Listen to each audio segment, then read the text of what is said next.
What's going on, everyone, and thanks for checking out another video on my RC Retro channel. Here is my completed Astute body, and when I finished this in my last video, I just kind of showed it off from different angles.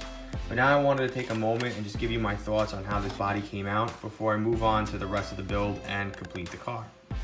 This really wasn't a complicated paint job, and not really a complicated decal application either for the Astute. However, because these decals are over 30 years old and hard to come by, it was a bit nerve-wracking to apply them, and I was even more nervous that they wouldn't stick because of their age. But after about 2 weeks so far, I don't see any lifting except for this one area right over here. And I guess that's because of the curvature of the body where it goes up and then comes down right over here. But that's really the only issue as far as decals lifting.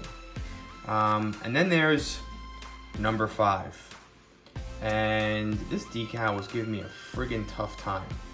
It looks like it would be easy just to put it on, but because of the curvature of the body over here, it just wasn't going down smooth. Now, I backed the red on here with white, and if you don't do this, I highly suggest that you start. The one on the left is a reproduction body that I painted red and then sprayed the windows black. Now, compared to the one on the right, the color is a little bit more subdued, while the one that I backed with white is more vibrant and the color really pops, and it might be hard to see on camera right now, but outside in the natural daylight, you could definitely see a difference between them. Also, it might be a little hard to see, but there is a color difference between the decals. The reproduction ones on the left are more blue, and the originals have a little bit more of a purple hue to them. So what I'm going to do is get the original mechanical speed control fitted in here, and you know, this is tarnished a little bit, so I'm going to use some, you know, metal cleaner just to, and take a Q-tip and just go over it and shine it up, get this installed. Luckily I got this off of eBay. Looks brand new, nice and shiny. And then I have a ceramic resistor also that I was able to score for eBay, so I'm glad. So these were the two things that I was missing.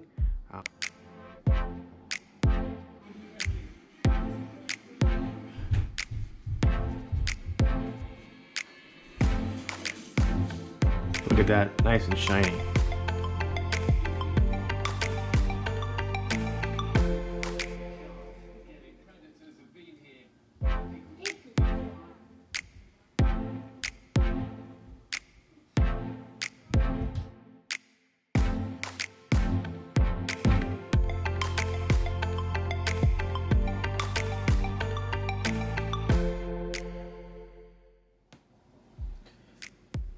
Finally, and I was freaking out about this, is the placement of the sticker awesome.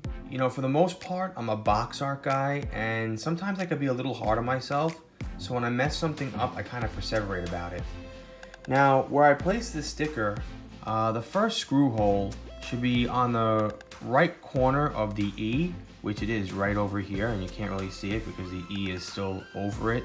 And the other screw hole should be right below where the O and the M meet. But then I began looking at pictures on the cover of the manual and saw this. The screws and the black rings don't overlap the decal. So like I said, this ended up bothering me greatly. And I went back into the manual to check, and then I cross-referenced with Tamiya base, and the decal was placed in the correct spot. So I ended up driving myself crazy over nothing. But to me, attention to detail is one of the most important things.